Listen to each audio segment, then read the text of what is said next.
Visą šią savaitę Briuselėje protestuoja ūkininkai. Negaliu palyginti, kieno traktoriai atrodo geriau. Ar tie, kurie Briuselėje užplūdo parlamento prieigas, ar tie, kurie užtvindė Gedimino prospektą ir džiugino Vilniečių širdis. Gaila, prieš savaitę grįžus namo traktorių mieste jau neberadau. Bet čia Briuselėje jų tikrai labai daug. Manau, kad juos reikia skaičiuoti ne šimtais, o tūkstančiais. Visos gatvės ir gatvelės aplink Liuksemburgo aikštę, kur stovi Europos parlamentas, 3 juostomis užkimštos žemės ūkio technika. Atsivežė ūkininkai ir mėšlą vežiojančių mašinų. Matyt, ketino apipilti politikus mėšlu. Tiesa, kol kas degina padangas, medžius ir varto skulptūras. Kai ketvirtadienį apie 23 valandą vakare prasidėjo tikrai įspūdingas traktorių ir ūkininkų performansas, užsimečiau paltą ant pižamos, Briuselėje gan šilta, ir iš jo parodyti savo veidaknygės sekėjams, kas čia vyksta.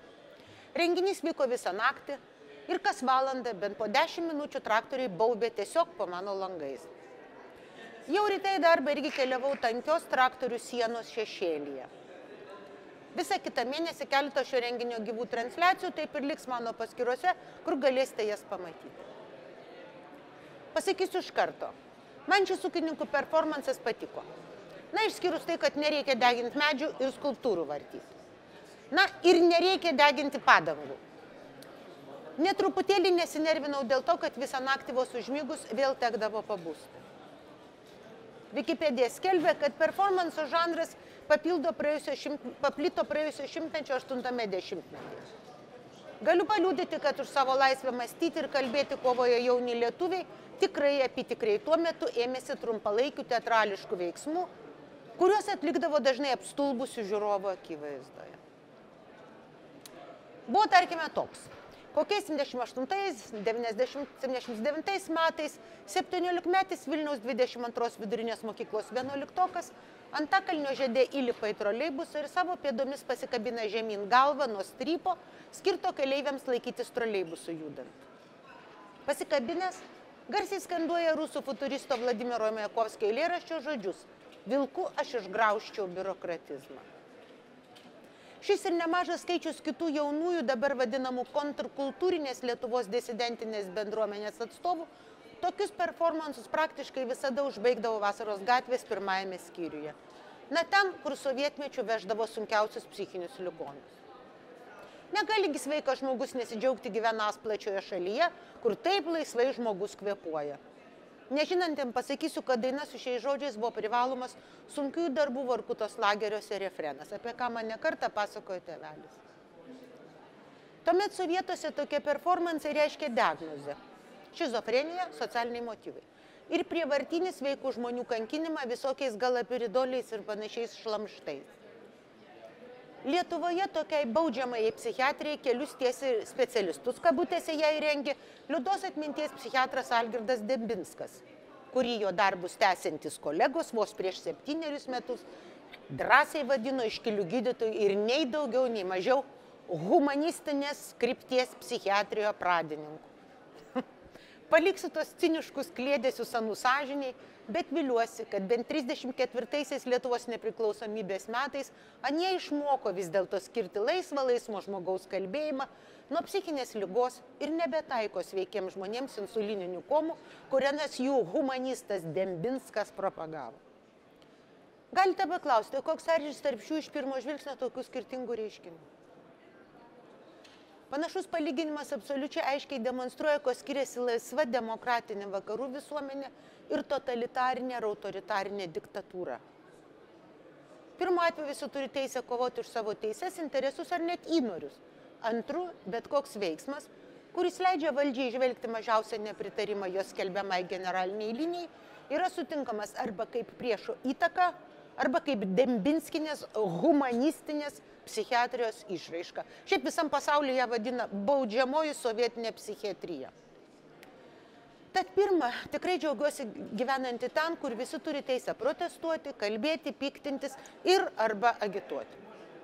Net didžiausios kvailystės, kai jos gali būti viešai dėstomos, gali būti taip pat viešai paneigtos. Kita vertus, demokratijos svarbu ne tik išdėstyti savo norus, bet ir sugebėti paveikti rinkėjų nuomonę. Priešingai, negu dažnai įsivaizduoja korupcinės politikos apologetai, ne politikai galiausiai lemia sprendimus, o rinkėjai. Dėl kišo kelnes prasidrėskęs koks nors eilinis puidokas, ar atvirai žydų besityčiantis eilinis žemaitaitis neretai nugali todėl, kad jie daug nuoširdžiau ir gyviau bendrauja su savo rinkėjais, sugebėdami pastariesiems įrodyti savo dažnai tiesiog klaikės kabutėse tiesas. Yra ir gerokai švelnesnių pavyzdžių. Tarkime, Lietuvos ūkininkai jau per 30 metų yra neįtikimai privilegijuota visuomenės grupė, kuri iki 2009 nemokėjo jokių mokesčių, neatsilygino savo vaikų mokytojams, gydytojams, tiesiog duoną davė. Jie naudojasi daugybę mokestinių lengvatų ir dabar. Jų kalbos apie tai, kaip jie maitina Lietuvos žmonės, dažnai subliūkšta parduotuvėse. Kai Lietuvos gyventojai, jeigu ir ne pačioje Lenkijoje apsiperka, tai šalies parduotuvėse lenkiškus maisto produktus perka. Kol kas neaišku, kaip galiausiai Lietuvos ūkininkų protestai paveiks rinkėjų pasirinkimus. Vis dėlto bent dabar, mano galva, jie absoliučiai sutraiškė jiems oponuojančius aplinkosaugininkus, kurie panašių akcijų nepadaro. Tiesa, nežinau, ar tie aplinkosaugos aktyvistai savo performansų nedaro nes tingi, ar nedaro nes nemato prasmės. O gal jie tiesiog labai kultūringai pasiunčia į mūšius labai minkštą, tylų ir nuobodų kolegą Kęstutį Navicką. Žmogus jis atrodytų geras, bet politikas klaikiai nevykęs, tad ir rezultato aplinkosaugos baruose tikėtis neverta. Na, toks biurokratinis judesiukas. Mano sprendimu ir toliau nuosekliai balsuoti už gamtos atkūrimą, už pagalbą Europos ir Lietuvos upėms ir pievoms nepaveiks jokie protestai. Balsavau ir balsuosiu už tai. Kaip ir balsavau ir balsuosiu už tuos politikus, kurie nesutinka su absoliučiai nepamatuotomis ūkininkų mokestinėmis lengvatomis. Klėdėsius apie tai, kad traktoriai patys nenusipirks, atmušiu argumentu, kad ir kompiuteriai rašančiam žmogui patys į namus ant ilgų nemokamų kojelių net bėga, kaip ir dažai ar molis menininko studija patys nesusikrauna. Na ir daugybė kitų sričių. Beje, būtent todėl nepalaikau ir nepalaikysiu dar vieno Navicko, šįsyk jau Andriaus, organizuojami mokytojų streikų. Jeigu į kovas keliami mokytojai nesugeba suvokti, kad jų pretenzijos į didesnius atlygius tiesiogiai susietos su lengvatomis įvairioms išskirtinėms mokesčių mokėtojų grupėms, tai tiek jie ir verti. Jie ne mokytojai. Streikuoti jie be abejonės gali. Vis dėlto baisu būtų, jeigu mano vaikų klasėje atsirastų mokytojas, kuris nesugeba suprasti giluminių visuomeninių reiškinių, kurie lemia jam neprimtiną situaciją. Ką jis gali išmokyti vaikus? Kad protestuojant arba siekiant rinkėjų palankumo vienodai svarbus ir turinys ir forma, parodė ir klausimai Europos parlamente dėl to, kuriame mieste bus teigiama nauja ES pinigų plovimo ir terorizmo finansavimo priežiūros institucija. Vilnius šiame atrankos konkurse nutarė dalyvauti prieš daugiau kaip porą metų, dar 21 rudenį. Galiausiai šį trečiadienį buvo diena, kai visi 9 atrankoje dalyvavę miestai mėtė savo kozirius.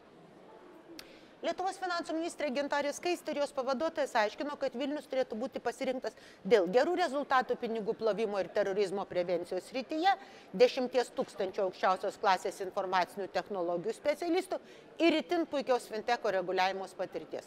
Na, dar žinoma, Vilnius labai žalas, puikus susitikimas su bet kuria ES valstybės sostinė, nežinau, kaip dažnai jie skraido, be vargo galima rasti tarptautinių mokyklų vaikams ir darbo vietų šeimų nariams. Jeigu norite rasti platesnę aprašą, kodėl mes esame išskirtinai puikus ir turėtume būti pasirinkti, nueikite į Finansų ministerijos svetainę. Ten rasite visus nuosekliai biurokratinę kalbą išdėstytus argumentus ir sužinosite, kad pas mus problemų nebuvo ir nebus, anglų kalba užvaldė visas padarės modernės vietas ir vieteles, o gyvenimo kokybė kaip Europos centre, nors kainos mažesnės. Na, dėl kainų turiu abejonių. Tarkim, viename brangesnių Briuselio turgelių Liuksemburgo aikštėje kainos gerokai mažesnės nei Tymo turgelyje. Nelabai įsivaizduoju ir tu, kur tie suplūdę šimtai gerai apmokamų biurokratų gyvens. Na, man sunku patikėti, kad jie rinksis tegul ir naujos statybos apytikrį 50 kvadratinių metrų butelį, iš kurio jų vaikai keliaus į tarptautinės mokyklas. Kur jie tilps miegoti, aš nežinau. Kai vienam iš europarlamentarų paklausus, kokios susisiekimo su Vilniumi galimybės, išgirsti Lietuvos atsakymą, kad mieste puikus viešasis transportas, antakiai nenorom kilsteliu. Bet čia smulkmenos. Blogiau tai, kad per 2 viršum metų nuo sprendimo dalyvauti atrankoje Lietuva taip ir nesugebėjo priimti visos eilės būtent su pinigų plovimu ir terorizmo finansavimo priežiūra susijusių įstatymų pataisų. Pristatymo metu ministrė tai nutylėjo. Vis dėlto, kai klausimų sesijos metu to klausimas išlindo ir tikrai negalima buvo tikėtis, kad jis nenuskambės, atsakymas visų pagirų fonė skambėjo, tiesiog graudžiai. Na, jau viską surašėm ir tuoj pavasario sesijai priimsime. Gintarė Skaistė drąsiai kalbėjo apie išskirtinai inovatyvų Lietuvos banką, kuris reguliuoja taip, kad geriau neįmanoma ir sprendimus kūrė labai inovatyvius, bet centro linkas kiauras ir eina pinigai perėti. Išgirdus klausimą, o kaip kovos su pinigų plovimu, atsakyti, kad greičiau už kitus diegia procedūras. Kaip jos veikia, nieko nebuvo. Išgirdus klausimą, o kokia patirtis kovojant su pinigų plovimu, kitos šalis ją turi. Atsakymo nepateikta, nes jo nėra. Kaip kovoja su finteko įmonių problemomis žinome, atima licenzijas ir tyčiojasi. Užstrigo ir pareiškimas, kad Lietuva išvengė pinigų plovimo skandalų, bet realybė yra ta, kad vaikštome ašmenimis dėl to pačios centro linko, dėl Wagner ir dėl tokių žaidėjų kaip Binance, turbūt dukterinė įmonė Lietuvoje, kurie sudarinėja 4 milijardų JAV dolerių vertės taikos sutartis su Jungtinių Amerikos valstijų vertybinių popierių keitimo komisija, kad išvengtų atsakomybės. Kaip ir visa Lietuvos pastarųjų metų komunikacija, pristatymas buvo neįtikimai nuobodus. Ministrė greita kalbė, kanceliarinė anglų kalba iš lapelio bėrė žodžius, rodomos skaidrios pilnos tuščių klišių, kurios beje kartojos ir daugelio kitų miestų pristatymuose. Net argumentas, kad 5 metus Lietuva išlaikys agentūros patalpas, nuskambėjo liūdnokai, kai Dublinas žadėjo 80 milijonų. Nežinau, ar linkėti Vilniui pergalės. Labai bejoju, kad ji mums reikalinga. Ir tikrai ta klausimų diena manęs nieko neįtikino. Ministrė ir ministerija linkiu atsibusti ir prisiminti, kad kalbant apie tai, kas svarbu ir ką myli, kalbi nenuobodžiaudamas. Taip kaip kalba ūkininkai, taip kaip kalbėdavo tie mūsų jauni žmonės, kuriems tikrai norėjosi galimybės laisvai kalbėti. Niekas niekur nematė mylinčio žmogaus, kuris miega šalia aistros objekto. O ponia Skaistė miega visada, net tada, kada šneka apie mokesčių įstatymų keitimą.